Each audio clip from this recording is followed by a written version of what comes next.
দেখা sharing যাচ্ছে হয়েছে? স্যার, দেখা যাচ্ছে স্যার, প্রেজেন্টেশন দিয়ে দেন স্যার শুধু। ওকে ওকে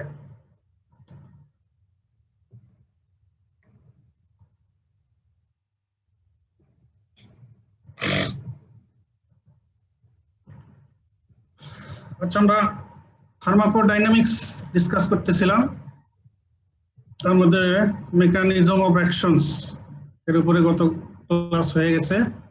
আজকে আমরা একটু ফার্মাকোডাইনামিক্স এর রিলেশনে একটা topics, that is dose response relationship and also dose response curves, এর সাথে রিলেটেড আরো কিছু টার্ম আসবে, কিছু ডিসকাশন আসবে। তো আজকের ক্লাসটা একটু ভালো করে বোঝার চেষ্টা করতে হবে, কিছু গ্রাফিক্যাল রিপ্রেজেন্টেশন আছে, একটু খেয়াল করো ভালো করে। তাহলে DRR, that is dose response relationship. What is dose response relationship? নামেই বোঝা যাচ্ছে, it is the relationship between dose of a drug and response produced by it. কোনো একটা রেসপন্স পাওয়ার জন্য আমরা একটা ড্রাগ দিই একটা নির্দিষ্ট ডোজে, তো ডোজ কতটুকু ডোজ দিলে কতটুকু রেসপন্স হচ্ছে, এই যে relationship, this is dose response relationship, relationship between A dose and corresponding response. What is dose? The amount of drug that is given at a time or at a single administration. এটা আমরা dose নিয়ে একটা class discuss করেছি, পোসোলজি, a response dose of the drug.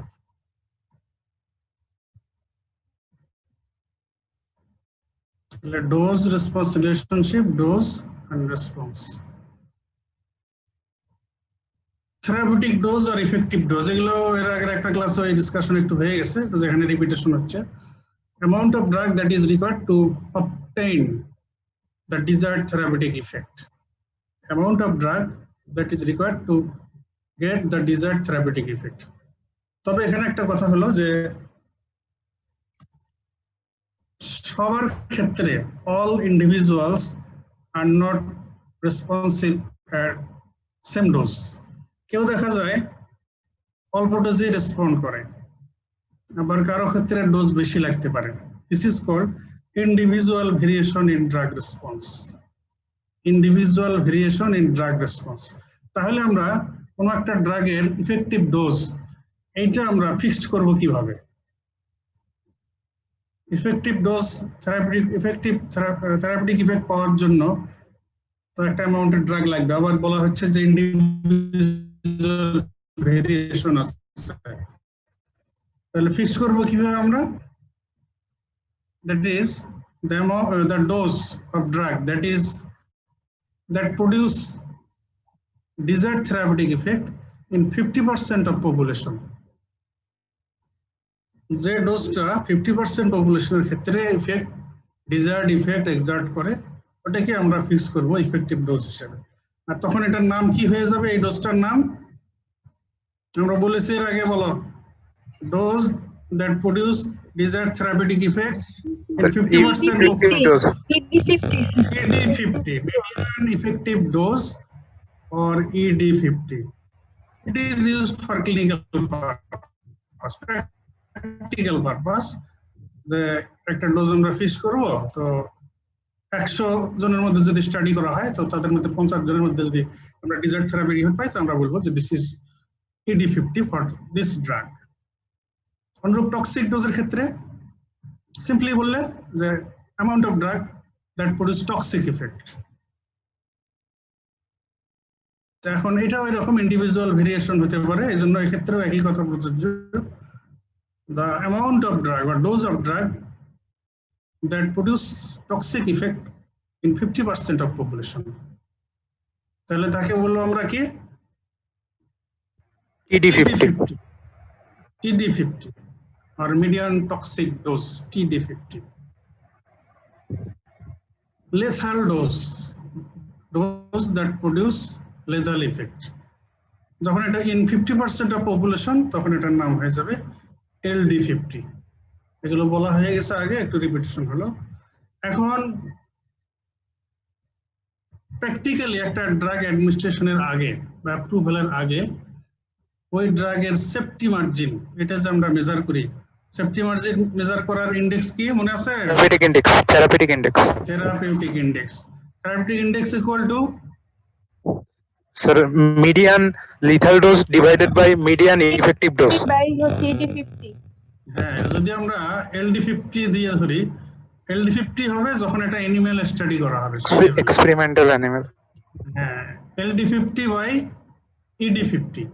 আর যখন human population, human being এর একটা study হবে, TD50 by TD50 by ED50 by ED50। ED50। হ্যাঁ, দেখো therapeutic index equal to LD50 by ED50 in case of animal, therapeutic index equal to TD50 by ED50 in human being. Therapeutic index কত হলে safe আর কত unsafe মনে আছে? Greater than 1 sir হলে safe. To be safe, therapeutic index of a drug must be more than 1. Therapeutic index 1 or less than 1, both unsafe. আচ্ছা, তোমরা therapeutic index তোমাদের discuss করেছে এর আগে। আমরা একটু গ্রাফ ডায়াগ্রাম দেখাইতে পারিনি এর আগে, ওই দিন বোধহয় বাসা থেকে ক্লাসটা নিয়েছিলাম মোবাইলে। তো এখানে একটা দেখো ডায়াগ্রাম দেওয়া আছে, এখানে ডোজের এগেইনস্টে ইফেক্ট এটাকে প্লট করা হয়েছে এই গ্রাফে। ট্রান্সভার্স অ্যাক্সিসে ডোজ প্লট করা হয়েছে আর ভার্টিক্যাল অ্যাক্সিসে ইফেক্ট প্লট করা হয়েছে। তো প্রথম একটা ডোজ দেওয়া হয়েছে, সেই ডোজে এই ড্রাগের থেরাপিউটিক ইফেক্ট পাওয়া গেছে। ব্লু যে কার্ভটা আমরা পেয়ে গেছি, এটা হচ্ছে ED50 কার্ভ, মানে যে ডোজে 50% অ্যানিমেল পপুলেশনের ক্ষেত্রে ইফেক্ট পাওয়া যায়, থেরাপিউটিক ইফেক্ট পাওয়া গেছে। দেখো থেরাপিউটিক ইফেক্ট লেখা আছে, তাহলে এই কার্ভটা হচ্ছে ফর ED50, যে ডোজে থেরাপিউটিক ইফেক্ট পাওয়া গেছে। এখন ওই ড্রাগের টক্সিক ইফেক্ট পাওয়া গেছে যে ডোজে, সেটা দেখো। আমরা যদি থেরাপিউটিক ইফেক্ট পাওয়ার জন্য যে ডোজ, এটাকে যদি 5 ধরি, টক্সিক ইফেক্ট পাওয়ার জন্য এটা ডোজটাকে আমরা ধরো 20 ধরলাম, তাহলে দেয়ার ইজ এ মোটামুটি ওয়াইড মার্জিন অফ সেফটি, মাঝখানে গ্যাপটা বেশ যথেষ্ট। 5 আর 20 ফর এক্সাম্পল ধরলাম, তার মানে এই ড্রাগের সেফটি মার্জিন অনেক বেশি, থেরাপিউটিক ইন্ডেক্স অনেক বেশি। তো এটা থেরাপিউটিক ইন্ডেক্স কত হবে? যদি ED50 5 বললাম আর TD50 বললাম 20, তাহলে 4।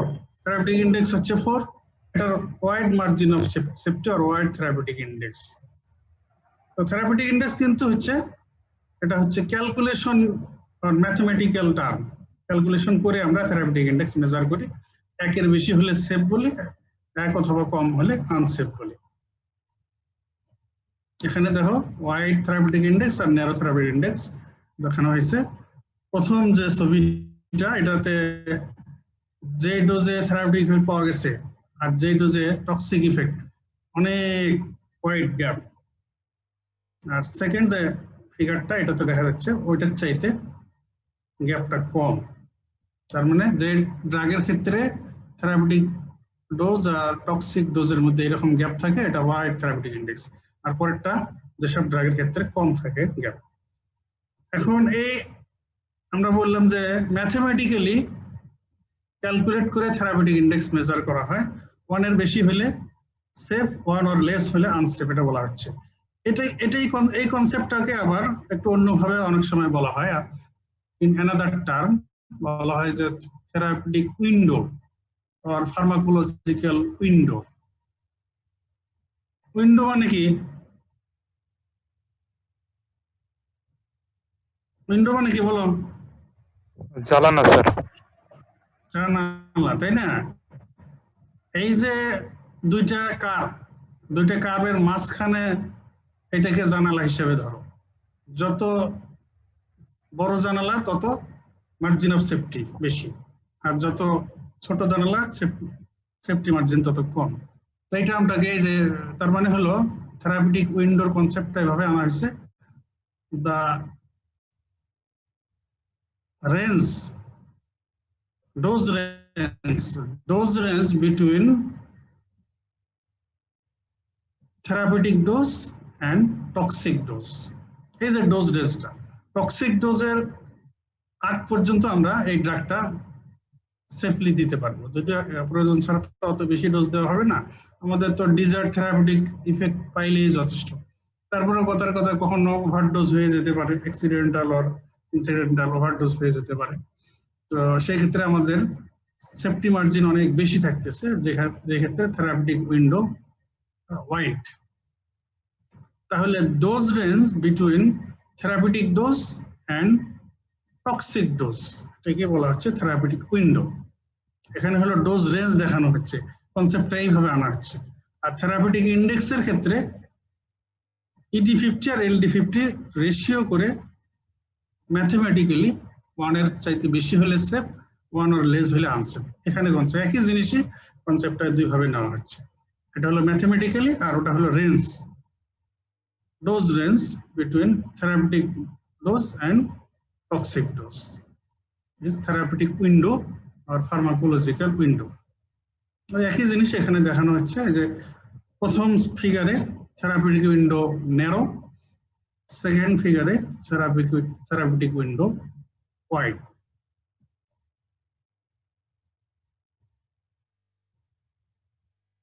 থেরাপিউটিক উইন্ডো আর ফার্মাকোলজিক্যাল উইন্ডো যেটা বললাম, that is dose range between therapeutic dose and toxic dose.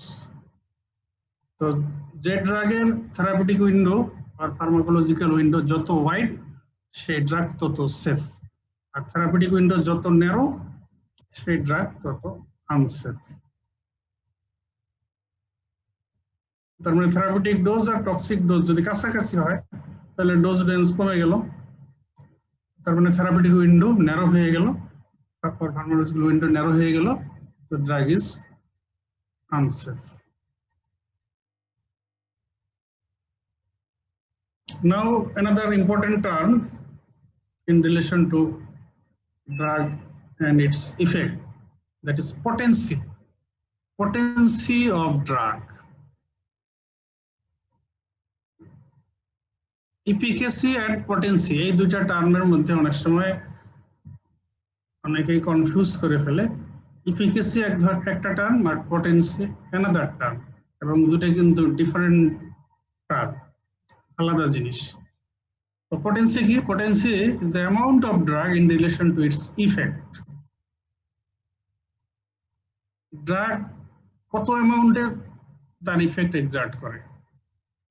একটা ড্রাগ 5 মিলিগ্রামে কোনো ইফেক্ট প্রডিউস করে, আর একটা ড্রাগ 10 ইফেক্ট প্রডিউস করে। এখন এই দুটোর মধ্যে এই যে অ্যামাউন্টের কম্পারিজন করা হবে, weight by weight, weight by weight. This will represent potency of that drugs. কিরকম? তাহলে একটা ডেফিনিশন কি হলো? Amount of drug in relation to its effect. একটা ড্রাগ A at 10 মিলিগ্রাম, আর another drug B at 20 milligram.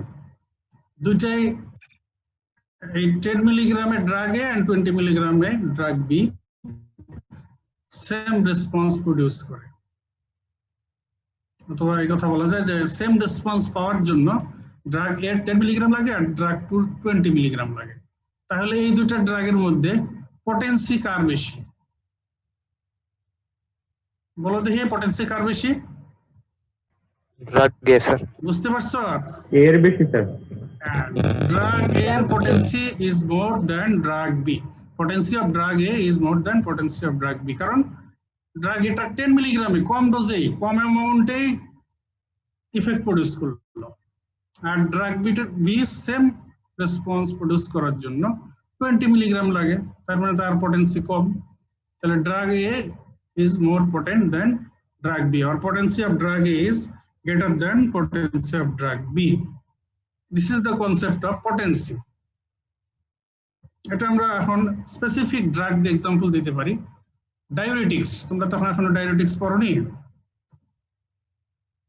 Diuretics are the drugs that promotes net renal excretion of drugs through urine. Urine দিয়ে ড্রাগের excretion বাড়ায় যেসব drug urinary net renal excretion of solute through urine বাড়িয়ে দেয় renal salt and water excretion বাড়িয়ে দেয় যেসব drug এগুলো হচ্ছে ডাইউরেটিক্স তার মধ্যে মোস্ট ইম্পর্টেন্ট ফুসেমাইড বুমেটানাইড আরো ডাইউরেটিক আছে থায়াজাইড অ্যামাইলোরাইড অ্যাসপাইরিনোল্যাকটোন এগুলো হচ্ছে ডাইউরেটিক্স এটা তোমাদের ডাইউরেটিক্স এর আলাদা ক্লাস আছে তো ডাইউরেটিক্স এর মধ্যে এখানে বুমেটানাইড আর ফুসেনাইড এই দুইটা এদেরকে বলা হয় লুপ ডাইউরেটিক্স লুপ অফ হেনলিতে এরা কাজ করে এইজন্য নাম লুপ ডাইউরেটিক্স তো এদের মধ্যে যদি পটেন্সি কম্পেয়ার করা হয় তো তাতে দেখা গেছে যে বুমেটানাইড 1 মিলিগ্রাম দিলে যে ডাইউরেসিস হয় ফুসেমাইড সেম ডাইউরেসিস করতে 50 মিলিগ্রাম লাগে তাহলে বুমেটানাইড 1 মিলিগ্রাম যে ডাইউরেসিস করে সিমিলার ডাইউরেসিস করতে ফুসেমাইড 50 মিলিগ্রাম লাগে তাহলে এখানে আমরা বলতে পারি এই পটেন্সির কনসেপ্ট থেকে the potency of bumetanide is greater than potency of fusemide ঠিক আছে বুঝতে পারলে কি জি স্যার জি স্যার ফুসেমাইড যে ডাইউরেসিস করতে 50 মিলিগ্রাম লাগে বুমেটানাইড ওই ডাইউরেসিস 1 মিলিগ্রাম দিলে হয়ে যায় তাহলে potency of bumetanide is greater than potency of furosemide আচ্ছা এবারে বলি তোমাদের তোমরা এরপরে আনসার করবে ফুসেমাইডটা রাখি আমরা ফুসেমাইড এই যে filtered GFR glomerular filtration glomerular capillary দিয়ে যে ফিল্ট্রেশন হয় এতে যে সোডিয়াম থাকে সেই সোডিয়ামের আবার রিঅ্যাবজর্পশন হয় তো ফুসেমাইড দিলে সেই রিঅ্যাবজর্পশন ম্যাক্সিমাম 25% ইনহিবিশন হয়ে যায় ডাইউরেসিস হয়ে যায় থায়াজাইড দিলে সোডিয়াম রিঅ্যাবজর্পশন ম্যাক্সিমাম 10% ইনহিবিশন হয়ে যায় অ্যামাইলোরাইড দিলে সোডিয়াম রিঅ্যাবজর্পশন অনলি 5% ইনহিবিশন হয় হয়ে ডাইউরেসিস হয়ে যায় তাহলে এই তিনটা ড্রাগের পটেন্সি কম্পেয়ার করো ফুসেমাইড ইনহিবিটস হ্যাঁ আবার শোনো আবার বোঝো ফুসেমাইড ইনহিবিট করে 25% reabsorption of filtered sodium thiazide inhibit করে 10% reabsorption of filtered sodium amyloride inhibit করে only 5% reabsorption of filtered sodium তাহলে কার পটেন্সি কেমন মাইন্ডের বেশি ফুসেমাইডের বেশি সে সবচেয়ে বেশি ডাইউরেটিক এফিকাসি শো করতেছে না সোডিয়াম রিঅ্যাবজর্পশন ইনহিবিশন করা মানে সেই সোডিয়াম বের হয়ে যাবে মানে ডাইউরেসিস হয়ে যাবে তাহলে ফুসেমাইড সবচেয়ে বেশি ইয়া করতেছে ডাইউরেসিস করতেছে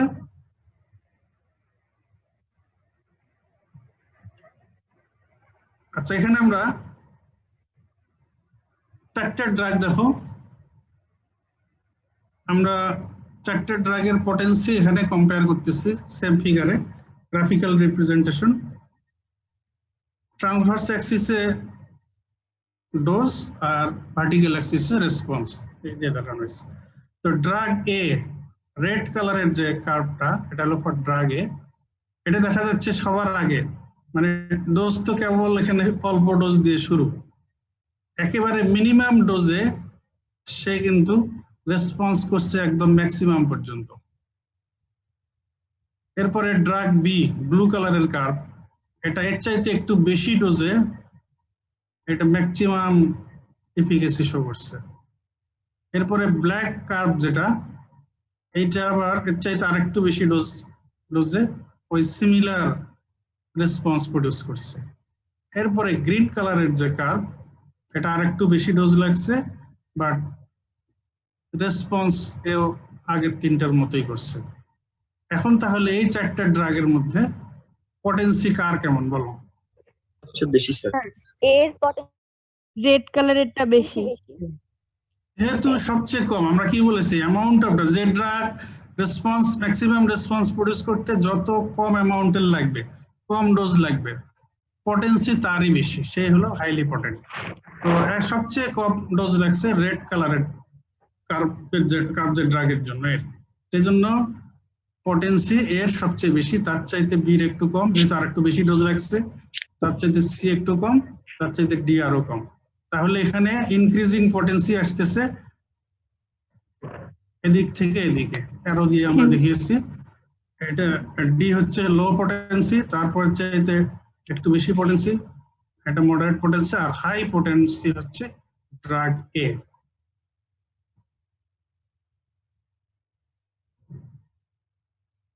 তাহলে পটেন্সি কনসেপ্টটা কি ক্লিয়ার হলো? এটা একটু স্টাডি করো, আমি তো ফিগার টিগার দিয়ে দিলাম, তোমরা একটু বই পড়ো আরো। আচ্ছা, এবারে কয়েকটা টার্ম আগে হয়তো একটু ডিসকাস, যেমন ইফিকেসি। ইফিকেসি আমরা ডিসকাস করেছি, এর সাথে আরেকটা টার্ম আজকে বলবো ইন্ট্রিনসিক অ্যাক্টিভিটি। আর ইফিকেসিটাকে একটু আরো স্পেসিফাই করে দুইটা টার্মে নিয়ে আসা হয়েছে, দ্যাট ইজ একটা হলো pharmacological efficacy, another one is therapeutic efficacy or clinical efficacy. Efficacy তো আগে বলা হয়েছে, intrinsic activity, pharmacological efficacy, therapeutic or clinical efficacy. আচ্ছা, এফিকেসি আমরা কি বলেছি আগে এ পর্যন্ত? ড্রাগ হচ্ছে রিসেপ্টরের সাথে বাইন্ড হওয়ার পর যে রেসপন্সটা দিবে সেটা হচ্ছে এফিকেসি। হ্যাঁ, অ্যাবিলিটি টু প্রোডিউস ইফেক্ট, তাই না?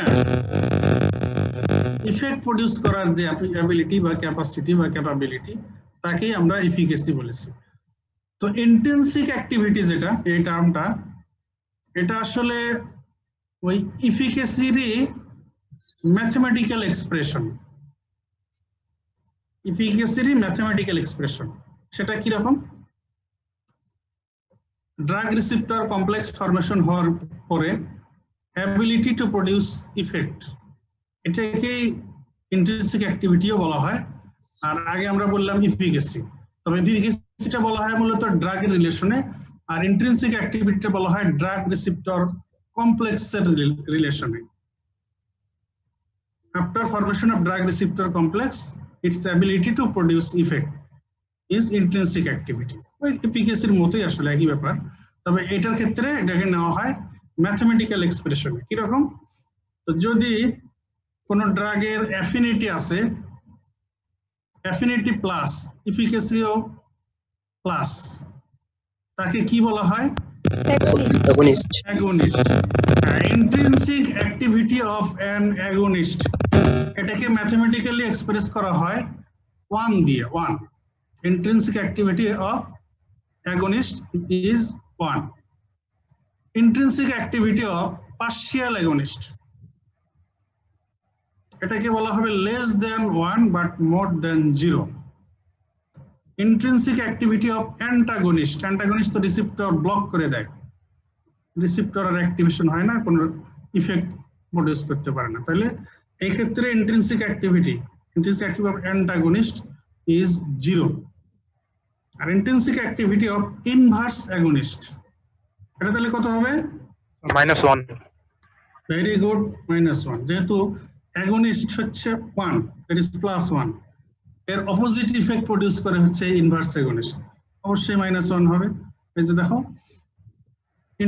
ability to produce effect after formation of drug receptor complex, এটা intrinsic activity, it is the mathematical expression of efficacy.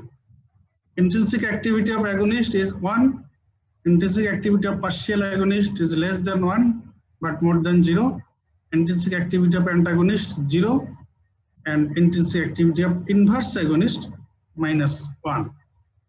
আচ্ছা, এবারে আমরা যে টার্ম দুটো বলেছি এফিকেসি রিলেশনে, আরো দুটো term, pharmacological efficacy and therapeutic or clinical efficacy.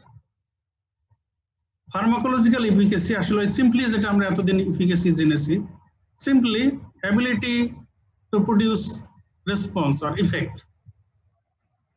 তো সেটা এখানে কিন্তু ফিক্স করা নেই যে ইফেক্ট কি 100% ম্যাক্সিমাম নাকি মিনিমাম, ইফেক্ট কি 5-10 নাকি 100, এই ধরনের কোনো ফিক্সেশন নাই, simply ability to produce effect. Effect হলে এটা হচ্ছে ওই ড্রাগের ইফিকেসি। কিন্তু for practical purpose, therapeutic purpose আর ক্লিনিক্যাল পারপাস আমাদের তো এরকম উইদাউট ফিক্সেশন অফ ইফেক্ট, যে ইফেক্ট কতটুকু হবে এটার কোনো ফিক্সেশন ছাড়া একটা ড্রাগের ইউজ আমরা করতে পারি না। যেমন কোনো ড্রাগ যদি ফিভার, জ্বর কমানোর জন্য দেওয়া হয়, তো যদি এমন হয় যে একটা ড্রাগ দিলে, অ্যাডমিনিস্ট্রেশন করলে জ্বর 0.5 ডিগ্রি ফারেনহাইট কমায়, আর প্যারাসিটামল দিলে এটা 3 ডিগ্রি 4 ডিগ্রি জ্বর কমায় দেয়, তো তাহলে for clinical use or therapeutic use কোনটা আমার জন্য প্রযোজ্য হবে, আমাদের জন্য প্রযোজ্য হবে? প্যারাসিটামল। আমরা যেটা 0.5 ডিগ্রি ফারেনহাইট জ্বর কমায় এটাকে বেছে নেব, নাকি যেটা 3 ডিগ্রি 4 ডিগ্রি জ্বর কমায়, 5 ডিগ্রি ফারেনহাইট জ্বর কমাইতে পারে সেটাকে আমরা বেছে নেব? অবশ্যই আমরা যেটাকে ম্যাক্সিমাম, যেটার ক্ষেত্রে ম্যাক্সিমাম রেসপন্স পাবো সেটাকে আমরা প্র্যাকটিক্যালি আর ক্লিনিক্যাল থেরাপিউটিক্যালি আমরা চুজ করব। তো এই কনসেপ্ট থেকে চলে এসেছে থেরাপিউটিক আর ক্লিনিক্যাল এফিকেসি, যে অনেক ড্রাগই রেসপন্স প্রডিউস করতে পারে, বাট সব ড্রাগের রেসপন্স 100% ওর আমাদের ডিজায়ার্ড লেভেল পর্যন্ত নাও হতে পারে। এই জন্য একটা ড্রাগ দিলাম সামান্য একটু জ্বর কমালো, আর অন্য একটা ড্রাগ দিলাম আর একটু বেশি জ্বর কমালো, আর প্যারাসিটামল এস্টাবলিশ ড্রাগ এটা দিলাম একেবারে আমাদের জ্বর কমিয়ে নর্মাল টেম্পারেচারে চলে আসলো। তাহলে অবশ্যই এক্ষেত্রে আমরা এই ড্রাগটাই চুজ করব যেটা ম্যাক্সিমাম রেসপন্স দেয়। তাহলে এই থেরাপিউটিক আর ক্লিনিক্যাল এফিকেসিটা হচ্ছে ওই ড্রাগের ওই ধরনের ইফেক্ট, যে কোনো ড্রাগ দিলে এই ড্রাগ ম্যাক্সিমাম এফিকেসি শো করে, ম্যাক্সিমাম। এই যে স্লাইডে দেওয়া হয়েছে, simply ability of a drug to produce effect is pharmacological efficacy, but therapeutic আর ক্লিনিক্যাল এফিকেসি হচ্ছে maximum amplitude of effect produced by a drug. একটা ড্রাগ ম্যাক্সিমাম কতটুকু রেসপন্স প্রডিউস করতে পারে, এটাই হচ্ছে এর ক্লিনিক্যাল আর therapeutic efficacy, that is maximal efficacy. এজন্য এটাকে আবার আলাদাভাবে অ্যানাদার টার্ম এটাও বলা হয় যে ম্যাক্সিমাল এফিকেসি। তো আমরা ক্লিনিক্যালি আর থেরাপিউটিক্যালি এই এফিকেসি বলতে ম্যাক্সিমাল এফিকেসি বুঝবো। এখন আমরা সামনে যে একটু ডিসকাশন করব, এখানে আমরা আসলে এই যে ড্রাগগুলোর ম্যাক্সিমাল এফিকেসি নিয়ে কথা বলবো। যদি শুধু এফিকেসি বলি তাও এখানে আমরা বুঝবো যে এখানে ম্যাক্সিমাল এফিকেসি বোঝানো হচ্ছে। যেমন drug A, drug B. Drug A LDL cholesterol 40% reduction করে, আর drug B LDL cholesterol 20% reduction করে।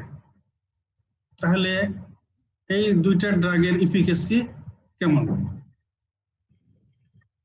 ড্রাগ এ যে ড্রাগ সবচেয়ে বেশি রেসপন্স করে তার ম্যাক্সিমাল এফিকেসি যদি বেশি হয় তো সেটাই অবশ্যই তার এফিকেসি বেশি, এটাই আমরা কম্পেয়ার করে ডিসিশন নেব।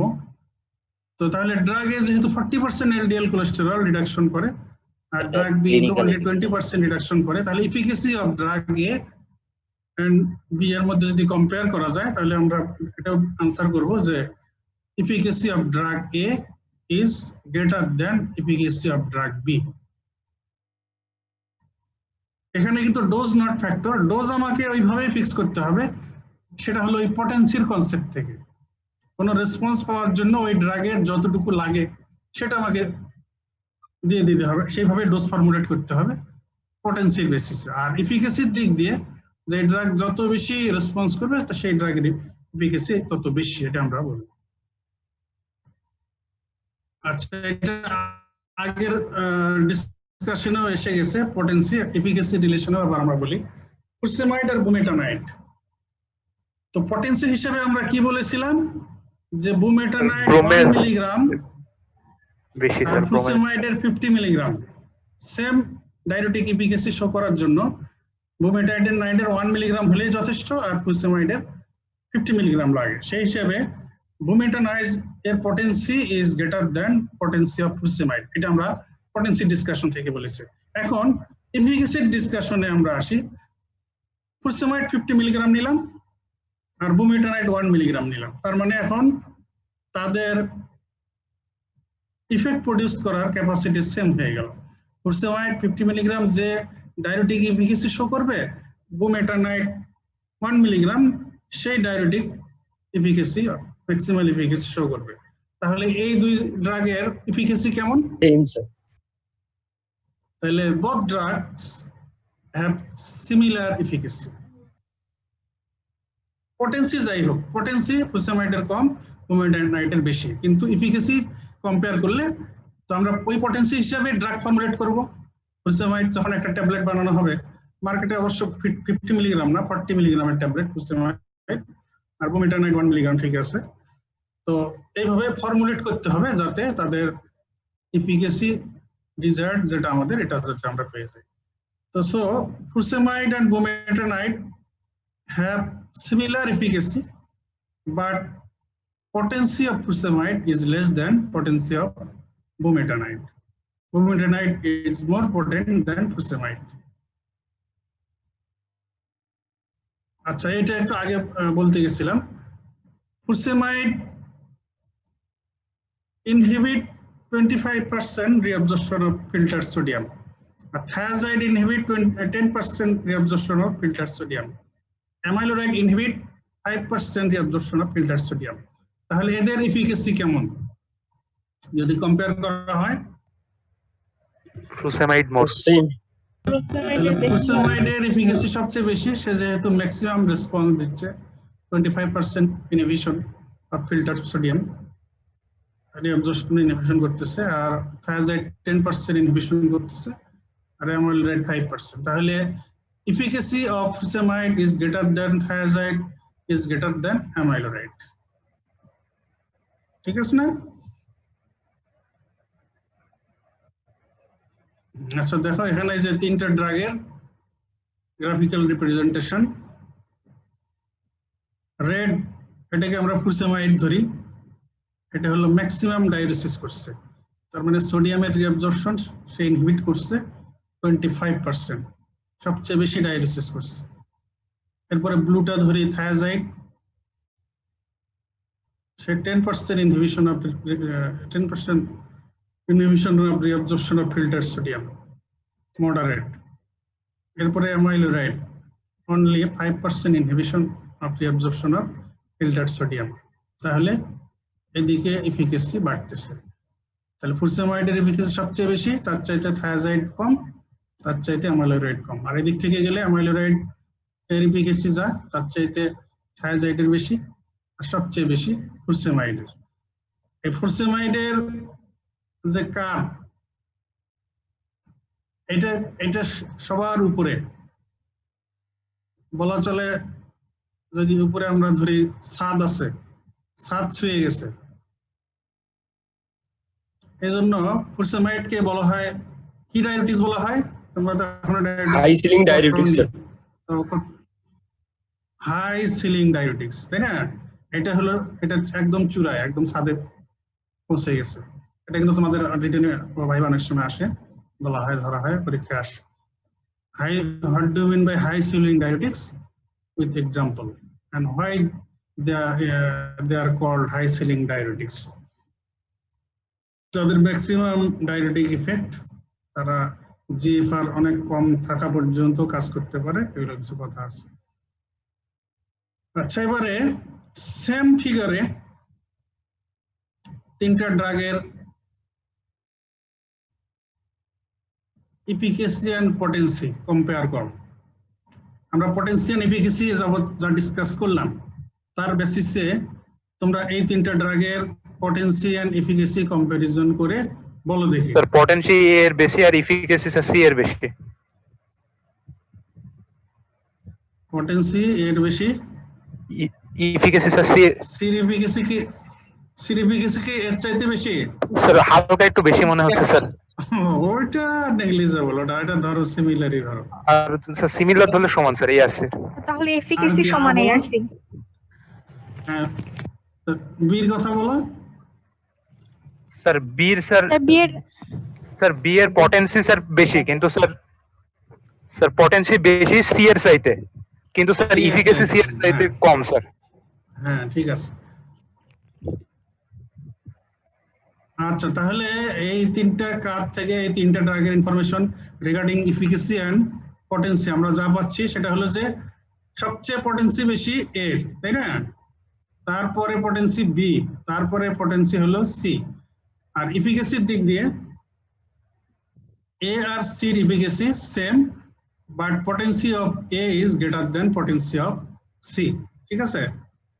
আর বির রিলেশনে যদি বলি, বির potency is less than A but greater than C.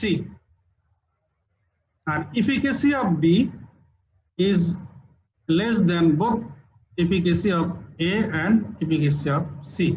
ঠিক আছে দাদা? কি বুঝতে পারলে? শুনতে পাচ্ছ? জি স্যার। হ্যাঁ, স্যার বি এর এফিকেসিটা আরেকবার বলেন। বি এর এফিকেসি এ সি দুইটার চাইতেই কম, বাট বি এর পটেন্সি সির চাইতে বেশি, এর চাইতে কম। এরকম কিন্তু তোমাদের যে প্র্যাকটিক্যাল পরীক্ষায় অস্পিতে এরকম ফিগার দিয়ে এটার ইন্টারপ্রিটেশন কিন্তু তোমাদের চাওয়া হইতে পারে। আচ্ছা নেক্সট অ্যানাদার ফিগার, এটা একজন ইন্টারপ্রেট করো দেখি।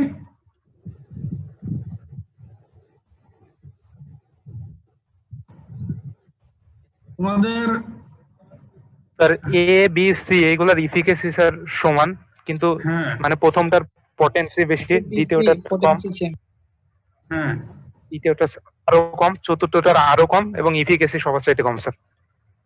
হ্যাঁ, তাহলে এ বি সি এই তিনটার efficacy same, but potency of A is greater than potency of B, greater than potency of C, greater than potency of D. আর ডির পটেন্সি সবচেয়ে কম, মানে ডির potency less than all of A, B, C, and efficacy is also less than A, B, C. Potency, efficacy সবই A, B, C চাইতে কম ডির। তাহলে পটেন্সি এন্ড এফিকেসি ক্লিয়ার। তারপরে পটেন্সি এফিকেসি শেষ করে এবারে চলে যাই ডোজ রেসপন্স রিলেশন নিয়ে তো শুরু করেছি, এবারে সেই ডোজ রেসপন্স রিলেশনশিপের variety types. There are two types of dose response relationship. এই যে একদিকে আমরা ডোজ রিপ্রেজেন্ট করি, আর একদিকে একটা ড্রাগ দিলে যে বিভিন্ন ডোজ দিলে এর এগেইনস্ট রেসপন্স হবে, কি কি ধরনের রিলেশন পাওয়া যায়? দুই ধরনের relation, that is graded dose response relationship, another one is quantal dose response relationship. Graded dose response relationship, quantal dose response relationship. এখন এই রিলেশনশিপটাকে যখন আমরা গ্রাফিক্যালি রিপ্রেজেন্ট করি তখন আমরা কার্ভ পাবো, সেই কার্ভটাকে বলা হচ্ছে ডোজ রেসপন্স কার্ভ। তাহলে ডোজ রেসপন্স কার্ভ কি? ইট is the graphical representation of dose of drug and corresponding response produced by them. Graphical representation of dose response relationship when doses are plotted in transverse axis and responses are plotted in vertical axis. আমরা বিভিন্ন dose দেব আর against response দেখব, এটা আমরা graphically represent করব graph পেপারে। তখন vertical Axis আর transverse Axis এই দুই অ্যাক্সিসে, তখন আমরা প্লট করার পরে যে কার্ভটা পাবো এটাকে বলা হচ্ছে ডোজ রেসপন্স কার্ভ। তো ডোজ রেসপন্স কার্ভের শেপটা এরকম হয়। এখানে দেখা যাচ্ছে যে একটা ডোজ দেওয়া শুরু করা হলো, এরপরে এর ইফেক্ট আমরা এই যে ট্রান্সভার্স অ্যাক্সিসে ডোজটাকে রিপ্রেজেন্ট করতেছি এপাশে, আর ভার্টিক্যাল অ্যাক্সিসে রেসপন্সটাকে রিপ্রেজেন্ট করতেছি, প্লট করতেছি। তো ডোজ দেওয়া হলো, রেসপন্স পাওয়া গেল একটু, ডোজ আরো বাড়ানো হলো, রেসপন্স আর একটু বেশি হলো, আরো বাড়ানো হচ্ছে, রেসপন্স বাড়তেছে, আরো বাড়ানো হচ্ছে, বাড়তেছে, আরো বাড়ানো হচ্ছে, বাড়তেছে। এই লেভেলে গিয়ে দেখা গেল যে ফার্দার ডোজ আরো বাড়ানো হচ্ছে, এই যেদিকে যেহেতু যাচ্ছে কার্ভটা, তার মানে ডোজ আরো বাড়ানো হচ্ছে, কিন্তু করসপন্ডিং রেসপন্স আর বাড়তেছে না। তাহলে প্রথম দিকে দেখা যাচ্ছে যে ডোজ বাড়ানো হচ্ছে, রেসপন্স বাড়তেছে, এবং এটা মোটামুটি শার্প রাইজ হচ্ছে। বাড়তে বাড়তে ডোজের সঙ্গে, ডোজ বাড়ানোর সঙ্গে graded rise of dose, graded increase of ডোজের সঙ্গে সঙ্গে রেসপন্স বাড়তেছে, কিন্তু এক পর্যায়ে গিয়ে দেখা যাচ্ছে যে further increasing dose doesn't correspond with rise of response. তাহলে এই কার্ভটার শেপ কি রকম হচ্ছে বলো? Sigmoid sir. Sigmoid shape. Sigmoid শেপের কার্ভ কোথায় পড়ে এসছো? বায়োকেমিস্ট্রিতে পড়ছি স্যার। বায়োকেমিস্ট্রিতে কিসের কার্ভ? এনজাইমে স্যার। হ্যাঁ sir oxygen dissociation curve sir. Oxygen haemoglobin dissociation curve, তাই না? পড়ছো না? ফিজিওলজিতে পড়ছো না বায়োকেমিস্ট্রিতে পড়ছো? স্যার ফিজিওলজিতে রেসপিরেটরি সিস্টেমের রিলেশনে পড়ছো, তাই না? তো এখানে এই কার্ভের পার্ট কয়টা? স্যার দুইটা অক্সিজেন স্যার। হিমোগ্লোবিন কার্ভের পার্ট কয়টা পড়ে এসছো তোমরা? দুইটা স্যার। কি পার্ট পড়ে এসছো? ভার্টিক্যাল পার্ট, এই যে শার্প রাইজ, এটা হচ্ছে স্টিপ পার্ট। আর এরপরে যে এখানে রাইজ হচ্ছে না, ফ্ল্যাট হয়ে গেল, এটার নাম কি? এটা এত তাড়াতাড়ি বেসিক ভুলে গেলে কেমনে হবে? ভার্টিক্যাল। এই যে ভার্টিক্যাল কেন, এই যে ট্রান্সভার ফ্ল্যাট হয়ে গেল। প্রথমে তো শার্প রাইজ হলো, এই পর্যন্ত স্টিপ পার্ট, স্টিপ পার্ট, এরপরে যে ফ্ল্যাট হয়ে গেল, আর বাড়তেছে না রেসপন্স, এটা কি? প্লেটু স্যার ওটা ফ্ল্যাট পার্ট বা প্লেটু পড়ো নাই? জি স্যার পড়ছি স্যার। হ্যাঁ, তাহলে স্টিপ পার্ট আর প্লেটু পার্ট, এই যে এখানেও কিন্তু আমরা সেই রকমই পাচ্ছি কার্ভটা, sigmoid shape or S-shaped curve having two parts, steep part and plateau part. ঠিক আছে, এখন এটার এক্সপ্লেনেশন বলো। আমরা তো ওখানে অক্সিজেন আর হিমোগ্লোবিনের স্যাচুরেশনের বিষয়, এখন আমরা তো এটা বলতেছি ড্রাগ এন্ড এর করেসপন্ডিং রেসপন্স, এই রিলেশন এটা এখন এক্সপ্লেইন করতে হবে যে স্টিপ পার্ট কেন হচ্ছে, প্লেটু পার্ট কেন হচ্ছে। স্যার আমাদের বডিতে তো স্যার ড্রাগ মানে মেকানিজম অফ অ্যাকশন হওয়ার জন্য স্যার রিসেপ্টর, এনজাইম বা আয়ন চ্যানেল বা স্ট্রাকচারাল প্রোটিনের সাথে বাইন্ড করা লাগবে, কিন্তু স্যার প্রথমে আমরা ড্রাগ বাড়াচ্ছি, আস্তে আস্তে বাইন্ড করতেছে, কিন্তু আমাদের রিসেপ্টর তো স্যার স্পেসিফিক আছে, একটা নির্দিষ্ট পর্যায়ে পরে স্যার রিসেপ্টর কমে যাবে বা স্যাচুরেটেড হয়ে যাবে স্যার, তখন তো যতই আমরা ড্রাগ বাড়াই ওইটা কোনো ইফেক্ট প্রডিউস করতে পারবে না। ভেরি গুড, ভেরি গুড, তুমি তো দেখি ক্লাস করার আগে বলে ফেললা আনসার, ভেরি গুড। তোমার নাম কি? স্যার আমার নাম Khaled Hasan Milu sir. Khaled Hasan Milu. Very good, হ্যাঁ থ্যাংক ইউ। এক্সপ্লেনেশন অ্যাকচুয়ালি এটাই। তো আমরা ড্রাগ মূলত এখানে ওই কার্ভটার এই শেপ এটা এক্সপ্লেইন করব আসলে রিসিপ্টরের রিলেশনে। যখন আমরা প্রথমে কম ডোজ দিয়ে শুরু করতেছি, তারপরে গ্রেডেড ইনক্রিজ অফ ডোজ, আস্তে আস্তে ডোজ বাড়াচ্ছি। তো অল্প ডোজ দিলাম, ইফেক্ট হলো, কিছু রিসিপ্টরের সাথে বাইন্ড করলো, ইফেক্ট হলো, আরো ডোজ বাড়াইলাম, আরো রিসিপ্টরের সাথে বাইন্ড হলো, ইফেক্ট হলো। এইভাবে ডোজ বাড়াচ্ছি এবং অনেক অনেক রিসিপ্টরের সাথে বাইন্ড করতেছে, ইফেক্ট হচ্ছে, হইতে হইতে এক পর্যায়ে all receptors are occupied by drugs. যত রিসিপ্টর আছে সব ড্রাগ দ্বারা অকুপাইড হয়ে গেল, অল রিসিপ্টরস আর স্যাচুরেটেড, এটাও বলা যায় অকুপাইড আর স্যাচুরেটেড। তো ফার্দার ইনক্রিজিং ডোজ, আমরা এরপরে ড্রাগের ডোজ বাড়াইলাম, কিন্তু তখন যে ড্রাগ রিসিপ্টর দিয়ে কাজ করে সে তো রিসিপ্টরের সাথে বাইন্ড করতে না পারলে সে সারা বডিতে ঘুরে বেড়াবে, কিন্তু কোনো ইফেক্ট হবে না। তাই জন্য যেহেতু রিসিপ্টর সব অকুপাইড হয়ে গেল, স্যাচুরেটেড হয়ে গেল, তো ফার্দার ইনক্রিজিং ডোজ, এখানে ডোজ আমরা বাড়াচ্ছি, এই জন্য কার্ভের দিকে যাচ্ছে, কিন্তু রেসপন্স উপরের দিকে যাচ্ছে না, কার্ভের দিকে যাচ্ছে না, মানে রেসপন্স আর হচ্ছে না, বাড়তেছে না। তো এই কারণে এই ডোজ রেসপন্স কার্ভের শেপ এরকম হয়।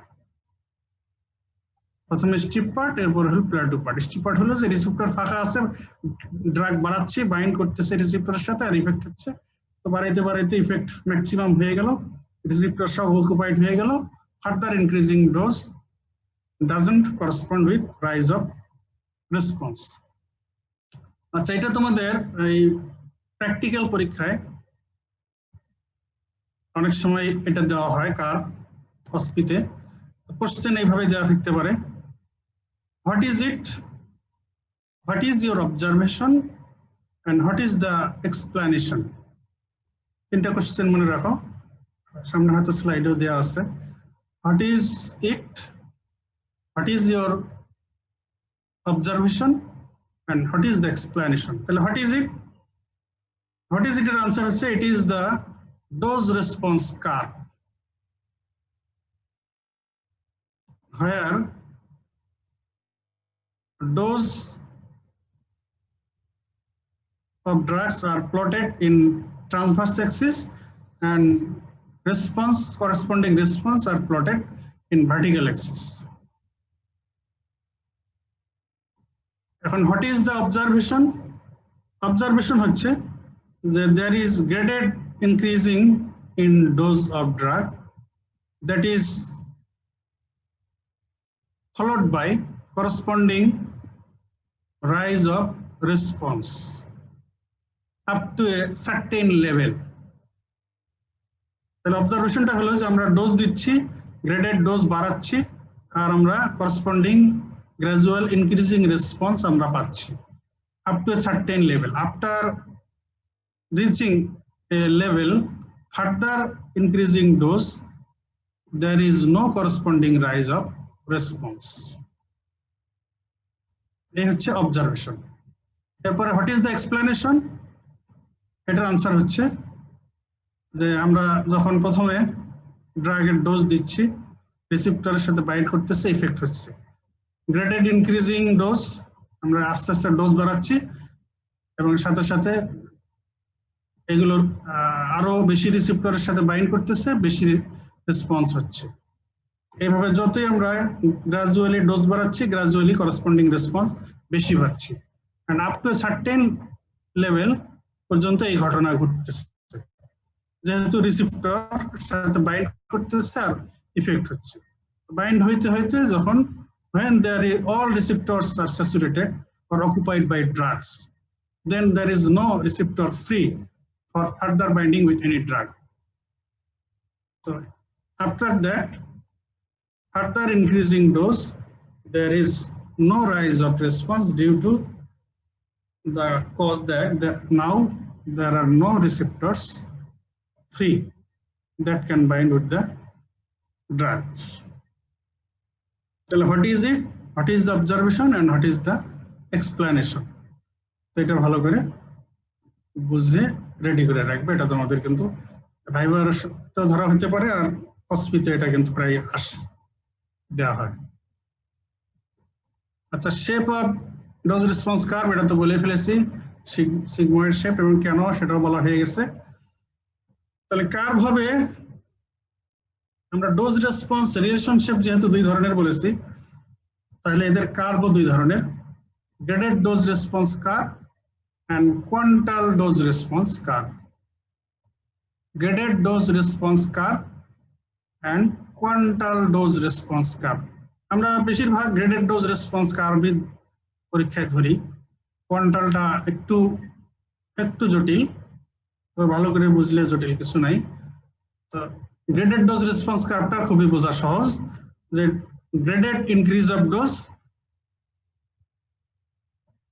With corresponding rise of response.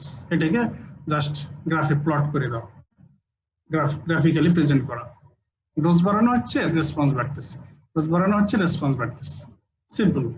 But quantal dose রেসপন্সটা একটু ডিফারেন্ট। তো তাহলে দুই ধরনের dose response curve, graded dose response curve and quantal dose response curve. Graded dose response কার্ভে যেটা প্রেজেন্ট করা হচ্ছে সেটা হলো যে graded increasing of dose of curve with corresponding rise of response, যেটা আমি বলে ফেললাম already. Now quantal dose response curve, এইখানে number or percentage of respondents with different doses. Number or percentages of respondents with different dose.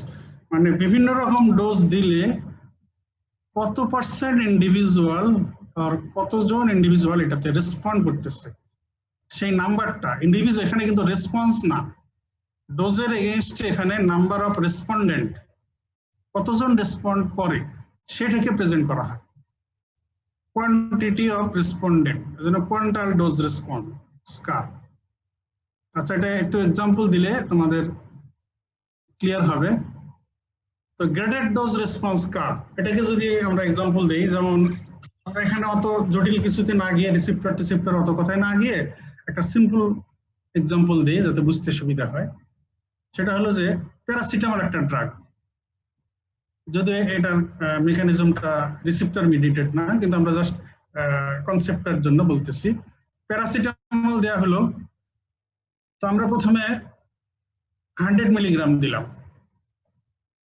এর এগেইনস্টে temperature কতটুকু reduction হলো সেটাকে আমরা প্লট করলাম রেসপন্স ডোজ এরপরে ডোজ বাড়িয়ে দিলাম 200 মিলিগ্রাম দিলাম এর এগেইনস্টে রেসপন্স কেমন হলো এটাকে আমরা গ্রাফিক্যালি রিপ্রেজেন্ট করলাম এরপরে 300 মিলিগ্রাম দিলাম 400 মিলিগ্রাম দিলাম 500 মিলিগ্রাম দিলাম তাহলে এইভাবে দেখলাম যে এটা এক সময় দেখা গেল যে ফার্দার ডোজ বাড়ালেও এটার টেম্পারেচার লোয়ারিং ইফেক্ট আমরা তেমন পাচ্ছি না তো তাহলে যে লেভেল গিয়ে আর বাড়ে না এটাই হলো এর ম্যাক্সিমাম এফিকেসি এই পর্যন্ত সে জ্বর কমাইতে পারে টেম্পারেচার কমাইতে পারে তাহলে ডোজ ইনক্রিজিং এর সাথে এটার রেসপন্স বাড়তেছে এটাই প্রেজেন্ট করা এটা হলো এই প্রেজেন্ট করে যে কার্ভ পাওয়া যায় এটা graded dose response curve but quantal dose response কার্ভের ক্ষেত্রে কি হবে এখানে এই গ্রেডেড ডোজ রেসপন্স কার্ভের ক্ষেত্রে আমরা এটা কিন্তু ইচ্ছে করলে সেম ইন্ডিভিজুয়ালের মধ্যে স্টাডিটা করতে পারবো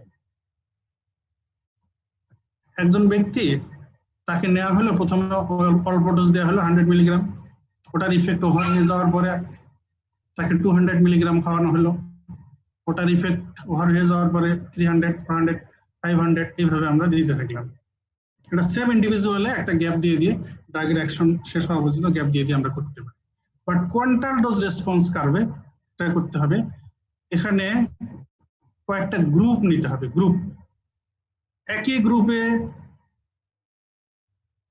আমরা 10 জন নেই 50 জন নেই 100 জন নেই এভাবে নিতে হবে কয়েকটা গ্রুপ নেব তো কোন গ্রুপকে আমরা 100 মিলিগ্রাম প্যারাসিটামল খাওয়াবো সে গ্রুপ এ তাকে আমরা 100 মিলিগ্রাম প্যারাসিটামল খাওয়াইলাম গ্রুপ বি তাকে আমরা 200 মিলিগ্রাম প্যারাসিটামল খাওয়াইলাম গ্রুপ 3 তাকে আমরা 300 খাওয়াইলাম গ্রুপ 4 তাকে 400 মিলিগ্রাম খাওয়াইলাম গ্রুপ 5 তাকে 500 মিলিগ্রাম খাওয়াইলাম এরপরে এই প্রত্যেকটা গ্রুপের মধ্যে কত জনের মধ্যে 100 মিলিগ্রাম যে গ্রুপকে খাওয়ানো হয়েছে প্যারাসিটামল তো এর কত পার্সেন্টের ইন্ডিভিজুয়ালের ক্ষেত্রে টেম্পারেচার কমছে এটা আমরা নোট করলাম তো গ্রুপ বি কে 200 মিলিগ্রাম দেওয়া হয়েছে এই ডোজে ওই গ্রুপের কত পার্সেন্ট ইন্ডিভিজুয়ালের টেম্পারেচার কমে গেছে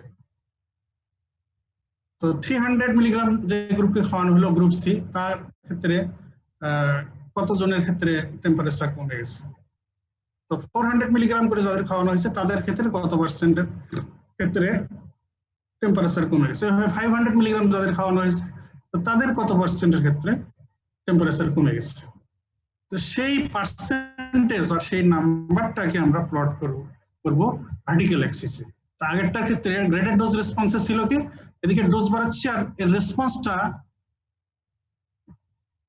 আমরা এর এগেইনস্টে প্লট করতেছি আর এখানে হলো ডিফারেন্ট গ্রুপ করে এক এক গ্রুপকে এক এক ডোজ খাওয়ানো হচ্ছে এবং এটাকে এরপরে ফার্স্ট গ্রুপকে আমরা যে ডোজ খাওয়াইলাম এটাকে রিপ্রেজেন্ট করলাম এবং এর এগেইনস্টে কতজন রেসপন্ড করলো কতজনের টেম্পারেচার কমলো এটাকে প্লট করলাম এইভাবে সব গ্রুপেরটা প্লট করে এক্ষেত্রে আসলে কার্ভের শেপটা ওই রকমই হবে এই যে এখানে আমরা ফার্স্ট কার্ভটা হচ্ছে গ্রেডেড ডোজ রেসপন্স কার্ভ আর সেকেন্ড কার্ভটা হচ্ছে কোয়ান্টাল ডোজ রেসপন্স তো এখানে হচ্ছে এই ট্রান্সভার্স অ্যাক্সিসে আমরা ডোজ এটাকে প্লট করেছি, আর ভার্টিক্যাল অ্যাক্সিসে হলো করেসপন্ডিং রেসপন্স এটাকে প্লট করেছি। আর কোয়ান্টাল ডোজ রেসপন্স কার্ভের ক্ষেত্রে এখানে ওই যে আমরা বললাম কয়েকটা গ্রুপ নিয়েছি। তো প্রথম যে গ্রুপ সেটাকে যে ডোজ দেওয়া হয়েছে এর এগেইনস্টে কত পার্সেন্টের ক্ষেত্রে রেসপন্স পাওয়া গেছে, number or percentage of respondent, এখানে কিন্তু ইন্ডিভিজুয়ালের পার্সেন্টেজ অর নাম্বার এটা ভার্টিক্যাল অ্যাক্সিসে রিপ্রেজেন্ট করা হচ্ছে, প্লট করা হচ্ছে।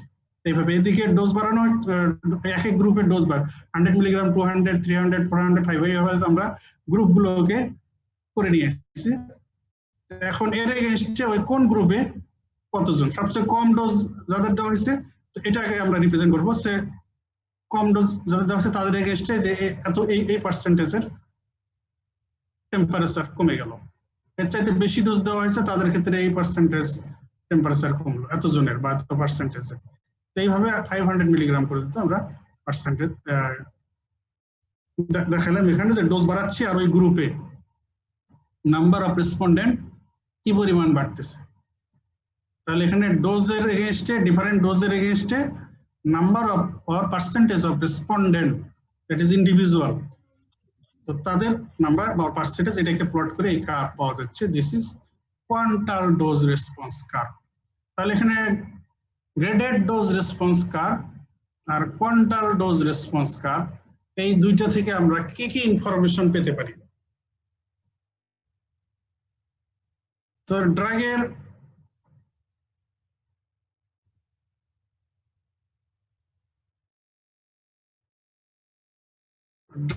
পটেন্সি, সিলেক্টিভিটি এগুলো দুই কার্ভ থেকেই পাওয়া যায়, যে এটা কত ডোজে এটার ইফেক্ট শুরু হয়েছে। যদি অল্প ডোজে ইফেক্ট শুরু হয়ে থাকে, ইফেক্ট হয়, তাহলে তো এটা আমরা বলবো যে এটার পটেন্সি ভালো। এটা দুই কার্ভ থেকেই পটেন্সি, সিলেক্টিভিটি এগুলোর ইনফরমেশন পাওয়া যেতে পারে। তবে গ্রেডেড ডোজ রেসপন্স থেকে আমরা ইম্পর্টেন্ট যে ইনফরমেশনটা পাই সেটা হলো যে একটা ড্রাগের ম্যাক্সিমাল এফিকেসি, এই যে আমরা দেখিয়েছি এর আগে যে আমরা ডোজ বাড়াচ্ছি, গ্রেডেড ইনক্রিজ, এর সঙ্গে রেসপন্স বাড়তেছে, বাড়তে বাড়তে বাড়তে বাড়তে একটা সার্টেন লেভেলে গিয়ে ফার্দার কিন্তু আর ডোজের এগেইনস্টে করসপন্ডিং রেসপন্স বাড়তেছে না। তার মানে এই যে সার্টেন লেভেল যার পরে আর রেসপন্স বাড়ে না, এই পর্যন্ত হচ্ছে এর ম্যাক্সিমাল এফিকেসি। তাহলে আমরা এই ড্রাগের ক্ষেত্রে ম্যাক্সিমাল এফিকেসি যেহেতু এই ডোজে পাওয়া যায়, তো আমাদের এরপরে আর ডোজ বাড়ানোর দরকার নেই। তো এই ড্রাগটা যদি আমরা ডোজিং করি, ডোজিং কতটুকু ডোজ দেবো ম্যাক্সিমাম, তো এটা হবে আমাদের লিমিট। তার মানে maximal efficacy of a drug, that is clinical efficacy or therapeutic efficacy or maximal efficacy of drug, এটা সম্পর্কে আমাদের জানা যাচ্ছে এই গ্রেডেড ডোজ রেসপন্স কার্ভ থেকে। Maximal efficacy of a drug, it indicates, that is graded dose response curve indicates maximal efficacy of a drug. আর quantal dose response curve, এখান থেকে কি ইনফরমেশন পাওয়া যাচ্ছে? এখানে কিন্তু আমরা দেখতেছি যে এই যে পার্সেন্টেজ অফ রেসপন্ডেন্ট, এগুলো কিন্তু ডিফারেন্ট ডোজে আমরা পার্সেন্টেজ অফ রেসপন্ডেন্ট এটার আমরা নাম্বার আর পার্সেন্টেজ যে নিলাম, তাতে দেখা যাচ্ছে যে there is potential variation in responsiveness among individuals. এখানে দেখা যাচ্ছে যে ডিফারেন্ট ইন্ডিভিজুয়ালের মধ্যে রেসপন্সিভনেস এর ক্ষেত্রে there is variation. কেউ দেখা যাচ্ছে যে অল্প ডোজে রেসপন্ড করতেছে, আবার কেউ দেখা যাচ্ছে রেসপন্ড করতে অনেক বেশি ডোজ লাগতেছে। তার মানে quantal dose response curve indicates potential variation in responsiveness among individuals. Graded dose response curve indicates maximal efficacy of the drug, and quantal dose response indicates potential variation in responsiveness among individuals. আচ্ছা, স্লাইডের কথাগুলো আমি বলে ফেলেছি আগে। What is ইট? ওই যে dose response curve, এটার কোশ্চেন অস্পিতে বা ভাইবার টেবিলে অনেক সময় রাখা হতে পারে, তো তখন এই তিনটা কোশ্চেন ফেস করতে হয়। What is it? What is your observation and what is the explanation. এটা আমি বলে ফেলেছি যে what is it, it is dose response curve. এখানে ডোজ আর রেসপন্সের মধ্যে রিলেশন দেখানো হচ্ছে যে ডোজকে ট্রান্সভার্স অ্যাক্সিস এন্ড রেসপন্সকে ভার্টিক্যাল অ্যাক্সিসে রিপ্রেজেন্ট করে এই কার্ভ। তো এখানে অবজারভেশন কি, ডোজ দেওয়া হচ্ছে, বাড়ানো হচ্ছে, ইফেক্ট বাড়তেছে, বাড়তে বাড়তে সার্টেন লেভেলে গিয়ে আর বাড়তেছে না, এই হলো অবজারভেশন। আর এক্সপ্লেনেশন হচ্ছে যে আমরা ডোজ দিচ্ছি, রিসিপ্টর সাথে বাইন্ড করতেছে, ইফেক্ট হচ্ছে, ডোজ বাড়াচ্ছি, আরো রিসিপ্টর সাথে বাইন্ড করতেছে, ইফেক্ট হচ্ছে, করতে করতে এক টাইমে ম্যাক্সিমাম রেসপন্স আমরা পেয়ে গেলাম। তখন all receptors are occupied by drugs. Further dose বাড়ানোর ফলে আর যেহেতু কোনো রিসিপ্টর ফ্রি নেই, এই কারণে ফার্দার ডোজ বাড়ালেও কোনো ইফেক্ট আর বাড়তেছে না, রেসপন্স আর বাড়তেছে না। This is explanation. Information from dose response curve, এটা বলে ফেলেছি already. Both curves provide information regarding the potency and selectivity of drug. Graded dose response curve indicates maximal efficacy. Graded dose response curve indicates maximal efficacy of drug, and quantile dose response curve indicates potential variability in responsiveness among individuals. So the graded dose response curve এটা indicate করে maximal efficacy. Quantile dose response curve এটা indicate করতেছে potential variability and responsiveness among individual. এটা different individual দেখা যাচ্ছে যে রেসপন্সের ক্ষেত্রে very করতেছে, কেউ অল্প ডোজে করতেছে, কেউ বেশি ডোজ রিকোয়ার করতেছে রেসপন্ড করার জন্য। So these are the two types of curves, graded dose response curve and quantile dose response curve. তো আজকের ডিসকাশনটা হয়তো একটু ডিফারেন্ট এন্ড একটু ডিফিকাল্ট হতে পারে, তবে আমি তোমাদের এই জন্য ফিগার টিগার দিয়ে মোটামুটি ডিসকাস করলাম যাতে তোমাদের বুঝতে সুবিধা হয়। তা তোমরা আরেকটু পড়াশোনা করো, বই দেখো, বই পড়ো, আর আমার লেকচারটা ফলো করো। কনসেপশনটা ক্লিয়ার হয়ে গেলে আর বুঝতে অসুবিধা নেই, মনে রাখতে অসুবিধা নেই।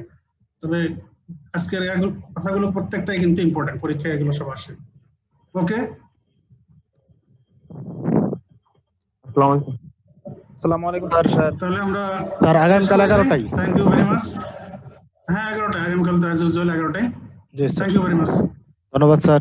আসসালামু আলাইকুম স্যার।